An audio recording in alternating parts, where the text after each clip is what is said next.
Sveiki, šiandien keliausime Bariločės regione Argentinoje, grožėsimės nuostabiais kalnų ežerais, varvinsime seilę vietinėse asadų grilinėse, taigi būtinai pasiruoškite kažką perkasti ir keliaujame.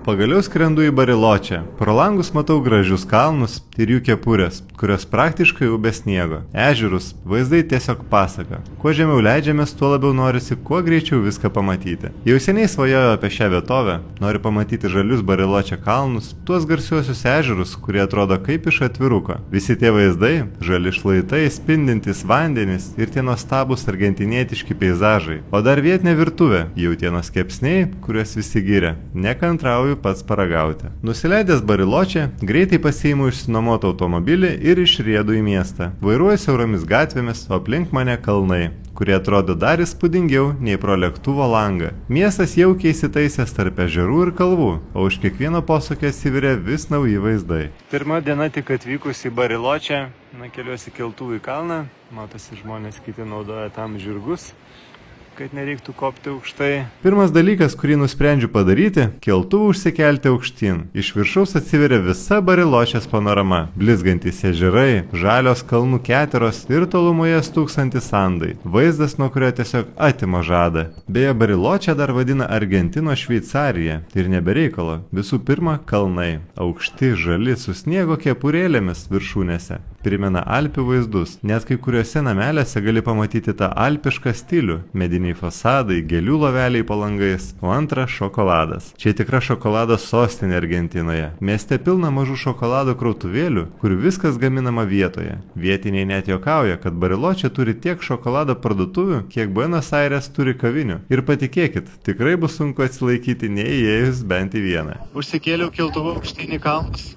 Na, iš ties vaizdai, žinokit, pasakiški. Kalnai, miškai, ežerai ir kur žvelgsi visur, į visas pusės. Na, vietovė išties įspūdinga, aišku, labai vėjuosi. Nemažai žmonių balkone, nes kelia keltuvas. Aš paliksiu tik žemyn ir pažiūrėsiu tą vaizdai. Kiti žmonės leisis keltuvu žemyn. Na, užkyla šeimas ir su vaikais.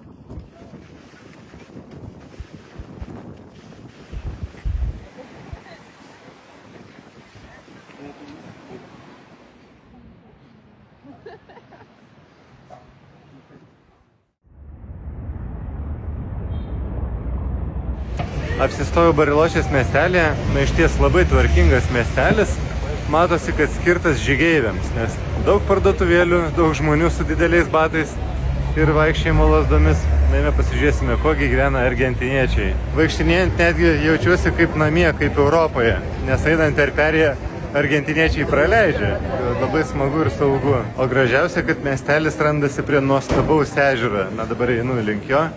Pasižiūrėsiu, galbūt dar saulė nepilnai nusileidus ir nudažius gražiamis spalvomis kalnus.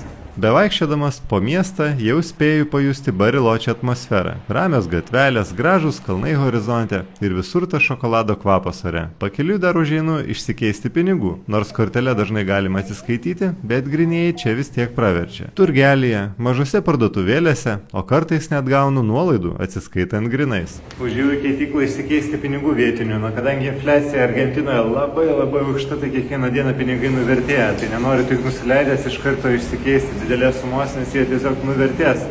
Tai vat, kas kelias dienas reikia užeiti į keityklą ir vis išsikeisti po truputėlį pinigų. Labas rytas. Štai tokie vaizdai pasitinka išvykus į roadtripą. Na, šiandien išsinuomau automobilį ir važiuosiu aplink gražiuosius Bariločės ežerus. Gamta šioje vietovėje iš tikrųjų įspūdinga. Žali kalnai, nuostabūs ežerai. Iš tikrųjų daug spalvų, bet tikiuosi, kad švies saulutė ir bus labai gražu. Ir taipogi nestabdys vietinė policija, nes patikros postų čia daugybė. Tiesiog pasižiūri pareigūnai, kas čia važiuoja, galbūt turistas, tai nestabdysiu. Tai vat, palinkėkite geros dienos, o aš kviečiu jūs važiuoti kartu ir pasigrožėti vaizdais. Nauja diena, laikas pradėti road tripą po Bariloche regioną. Prieš akis vienas gražiausių maršrutų Argentinoje. Čia pilna vingiuotų kelių, kurie sukasi palei ežerus ir kalnus. Pirmiausia, Circuito Chico. Tai maždaug 60 km ilgio vaizdingas kelias aplink Nahuelhuapi ežerą. Kas keli kilometrai apžvalgos aikštelės, viena garsiausių Ponto panoramiko. Nuo čia atsiveria tokie vaizdai, kad nesunku patikėti, jog čia tikra. Beje, Bariloche regione yra daugiau nei 10 labai didelių ežerų. Visas šis regionas dar vadinamas 100 ežerų kraštu, nors ežerų čia kur kas daugiau. Ne veltui šiame regione filmuojasi ir daug reklamų bei filmų. Dėl nepakartojamos gamtos pakeliui galima stabtelėti paragauti vietinės troškintos ėrienos ar net paragauti vietinio alaus. Bariloche garsėja savo mikrobravorais. Visi čia sako, jei Šveicarija turi šokoladą, tai Bariloche turi ir šokoladą, ir alų. Na, iš ties automobiliu važiuojant buvo labai gražus vaizdai, sakyčiau, netgi panašiai kokią Aliaską. Ežeras, kalnas, nežmoniško dydžio medžiai ir labai gražios eglės. Vešlės. Dabar lipu į žygelį pasižiūrėti į ežerus nuo kalno. Praėjęs neilgą žygelį grožiuosi ežeriukais iš viršaus. Visa ši Bariloche ežerų karalystė susiformavo prieš 1000 metų, kai čia judėjo milžiniški ledynai. Ledynai slinko tarp kalnų, gilino slėnius, o kai pradėjo tirpti, užpildė jos vandeniu. Taip atsirado šitie gilus ir skaidrus Patagonijos ežerai, kurių dabar čia dešimtis. Kai kurių gylis siekia net 400 metrų. Įdomu tai, kad švaraus ledynio vandens kai kuriuose ežeruose net matai dugną 15 metrų gylyje. Tarsi krištolo stiklas. Kadangi šiandien dangus apsitraukia, tai krištolą sunku įžvelgti, tačiau vis tiek labai gražu. Vaikštinėjau po šį nuostabų senąjį mišką. Na, iš ties kai kurie medžiai šiame miške siekia netgi 2000 metų senumo. Atrodo, tarsi būtų gyvoji fosilija.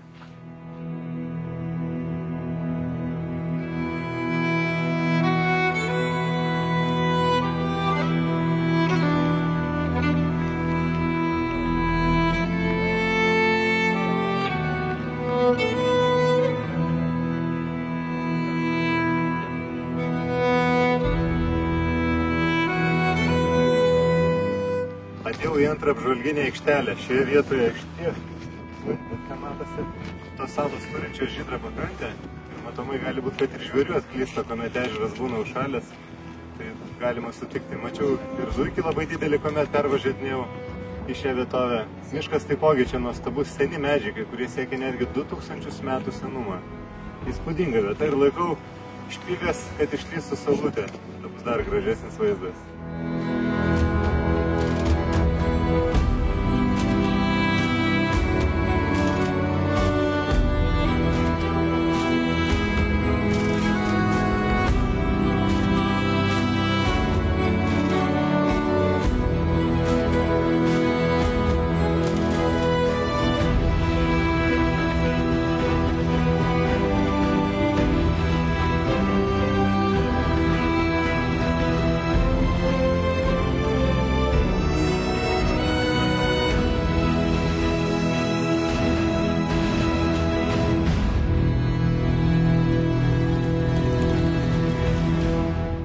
Leidžiuosi nuo kalno baigę žygį, kojos pavargusios, bet vaizdai buvo verti. O dabar pilvas jau gurgia, metas keliauti skanauti tradicinio argentinietiško maisto. Spėkit kokio? Aišku, jautienos kepsnę. Nulipau nuo kalno, realis nelepina ir einu į grilinę. Paragausim tikros argentinietiškos jautienos. Užeinu į tradicinį asado restoraną. Prie didelės grotelės pilno žarijų stovi stambus vyrukas su prijuoste. Jis ramiai, be skubos, galanda peilius, vartinėja didžiulius jautienos gabalus, kepsnių šonkaulius, čorizo dešreles. Čia ruošia ir tradicinius žarnų patiekalus – činčulinės. Tai jautienos žarnos, kurios ant grotelių traškiai apskrunda, o viduje lieka minkštos ir sultingos. Skonis iš pradžių gal netikėtas, bet tikriems asado mėgėjams tikras delikatesas. Tačiau šiandien mano tikslas ne žarnos, o puikiai grilinta jautiena. Argentiniečiai myli mėsą ir moka ją kepti. Čia viskas vyksta ant tikrų anglių, be jokių skubėjimų. Kantrybė ir ugnis sukuria skonį, kurio taip lengvai nerasi niekur kitur. Ore tvyro nuostabus kepamos mėsos kvapas, nuo kurio jau varva seilės. Kai lauke pliaupia lietus, čia ideali vieta praleisti popietę. Jauki atmosfera, šiluma nuo žarijų, o priešais lėkštės sultingos, ką tik nuo grotelių nukeltos įvairios mėsos. Na, atnešė šitą gražuolį įvairiausias veikimukas. Ir matau kraujinių dešrelių, kitokių jautienos gabaliukų. kurie pažiūrėkite, kokie gražus ir sultingi. Na, iš tikrųjų nekantrauju paragauti. Pabandom gal pirmą nuo jautienos dešrelių. Virstas čiška.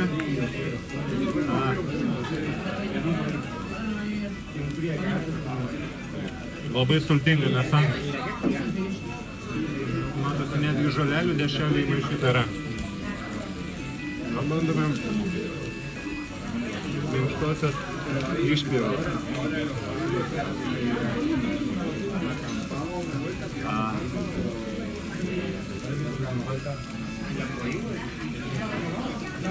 Tiesiog burnoje tirpsta.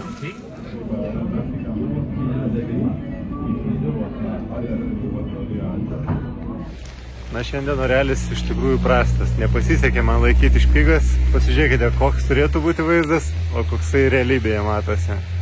Šiek tiek gaila, kai taip toliai atskrendi, nepamatai pačio gražiausio vaizdo. Na, bet kitomis dienomis pagerės oras.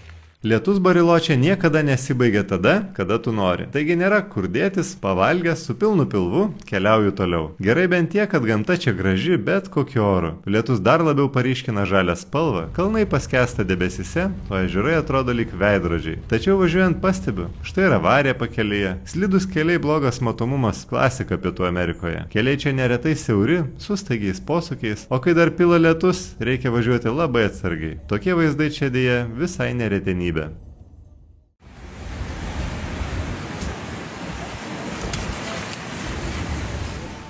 Na, štai toks oras šioje vietovėje. Pusė dienos saulė šviečia, pusė dienos vėjas pučia ir lietus lyja. Na, bet kadangi esu lietuvis, tai pripratęs prie tokio oro. Svarbiausia gera apranga. Neperlijama, neperpučiama striukė, keletas sluoksnių apačioje, jeigu šilta galima nusirengti. Na ir ką, vis tiek viešbutyje nebūsi, reikia eit pažinti šį kraštą. Labas rytas, diena numeris 2. Na, šiandien labai gražus, saulė šviečia, tikiuosi, kad taip ir bus visą dieną, nes vakar tai tiesiog pilt pradėjo, nesigavo nei gražiausių vaizdų pamatyti, nei pasivaikščioti nieko. Tai teko paragauti vietinę labai skanaus argentinietiško vyno. Na, bet šiandien planas kitas, esu gerai nusiteikęs, debesys aplinkui slenka, tačiau saulė šviečia. Na, galbūt bent jau 3 valandas duos man saulės ir galėsiu grožėtis aplinkiniu regionu. Vos išriedėjęs į kelią, pralenkiu pikapus, pilnus žmonių krovinių skyriuje. Europoje taip vežti keleivius jau seniai uždrausta, o čia visiškai normalus vaizdas. Tokia jau ta Pietų Amerikos romantika. Nauja diena, rytas pagaliau išaušo saulėtas. Išvykstu toliau grožėtis Bariloče apylinkėmis. Keliai čia tikrai gražus, vingiuoti, apsupti kalnų ir miškų, o ežerai šviečiant saulei blizga lyg veidrodžiai. Vaizdai tokie, kad norisi kas porą kilometrų sustoti ir tiesiog stebėti gamtą. Na, nuostabus vaizdai šioje kelionėje, iš tikrųjų net nėra laiko kada svajoti, nuolatos reikia paaikščioti pasižiūrėjus per langą, bet kartais būna ir lygaus kelio ir monotoniško vaizdo, o tada įsijungia audioteką. Pasiklausau įdomių knygų, užimu smegenis, iš tikrųjų laikas visiškai ištirpsta. Esu suorganizavęs ir jums nuolaidą, jeigu norėsite pasiklausyti, parsisiųskite audiotekos programėlį ir pirkdami knygą įveskite Journey.lt nuolaidos kodą. Gausite 20% nuolaidą. Na, važiuoju nuostabiu keliu aplink ežerus, iš tikrųjų aikščiuoju netgi už kiekvieno posūkio, nes tiek augmenija, tiek ežeras, tiek kalnai išties nuostabus. Eglės labai vešliomis šakomis ir didelės, galingos, na, tiesiog įspūdinga gamta šioje vietovėje.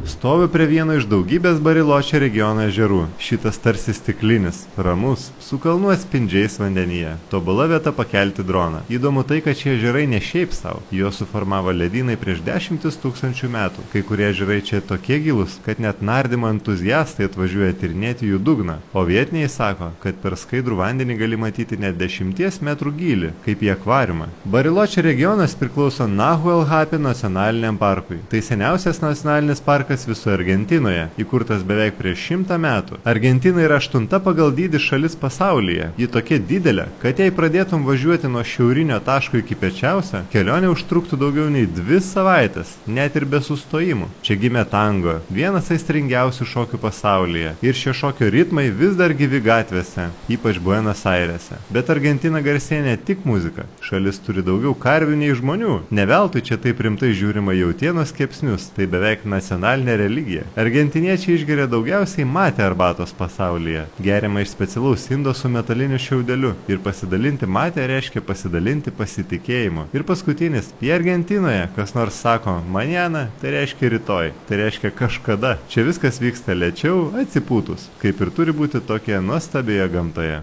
Privažiavau vietovę, kurie išdegęs miškas. Nelabai įdomiai atrodo medžiai. Nubaltavęs tarsi visas.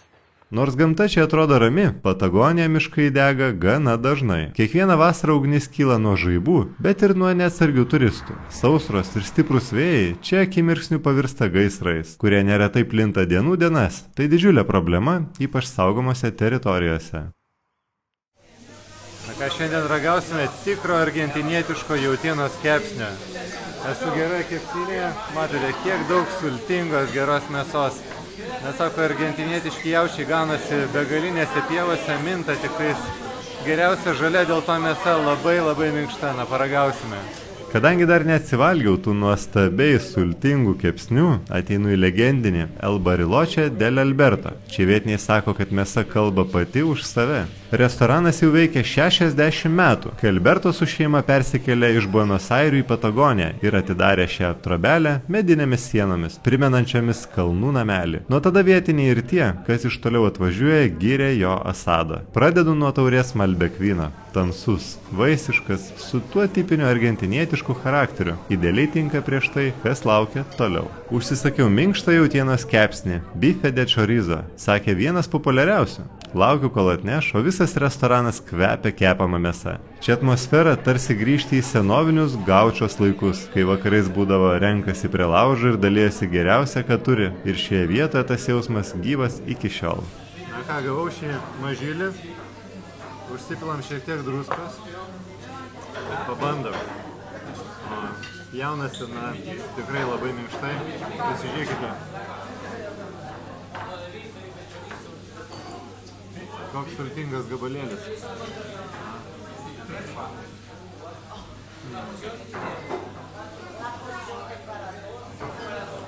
Reikia neskubant valgyti, nes labai skanu.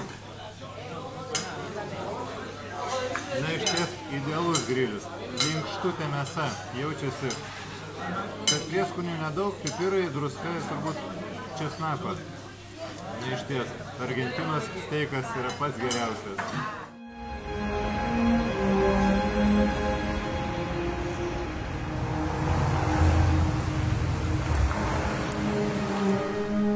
Vaikštinėjau po Bariločės miestą ir užeisiu į nuostabią katedrą. Pasižiūrėkite, koks gražus statinys ir galingas. Turbūt aukščiausias ir gražiausias šiame mieste, kurie beje stovi prie ežero. O vėjuotą dieną jis tiesiog atrodo kaip jūra, piktas, banguotas. Vaikštau po Bariločio senamiestį, užsuku ir į gražią akmeninę Nuestra Senjora del Nahuelhuapi katedrą, kuris stovi visai netoli nuo Elhuapi ežero. Jie atrodo lyg atkelta iš Alpių, aukšti langai, akmeniniai bokštai ir smailė, kuri kyla virš miesto medinių stogų. Neveltui vietiniai juokauja, kad ši bažnyčia galėtų stovėti Šveicarijoje, tai Europos stilius Patagonijos širdyje. Bažnyčia buvo pastatyta prieš 75 metus. Ją suprojektavo žymus argentiniečių architektas Alejandro Bustilio. Tas pats, kuris įkūrė ir garsųjį Lao Lavo viešbutį. Statyta iš pilko granito. Ji ne tik graži, bet ir atlaiko stiprius vėjus bei žiemos pūgas. Viduje paprasta, bet jauku. Čia dažnai vyksta vietinių vestuvės, šventės, o keliautojai užsuka tiesiog pabūti tyloje. Atsitraukti nuo ežerų, šokolado ir triukšmingų restoranų. O jei stovėsi prieš ją vakare, kai saulė leidžiasi už ežerą, pamatysi, kodėl šita bažnyčia taip dažnai atsiduria atvirukuose ir Instagram kadruose.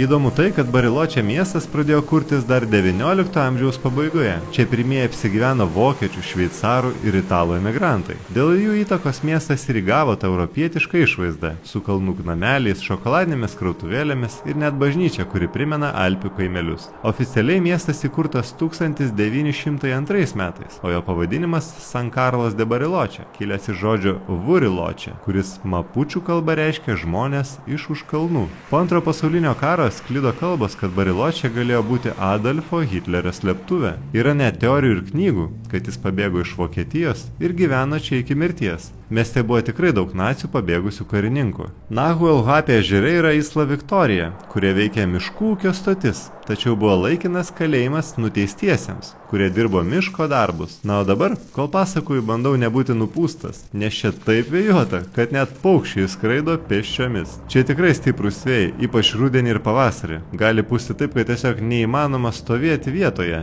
Bet tuo pačiu vėjas nupučia ir debesis, dėl to dienos būna skaidrios bei gaivios.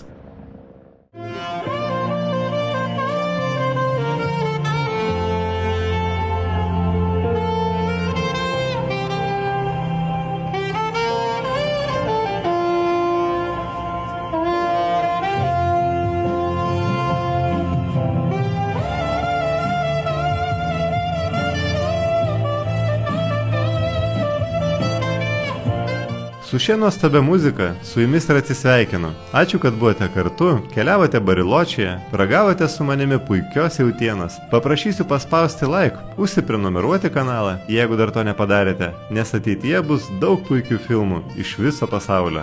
Iki.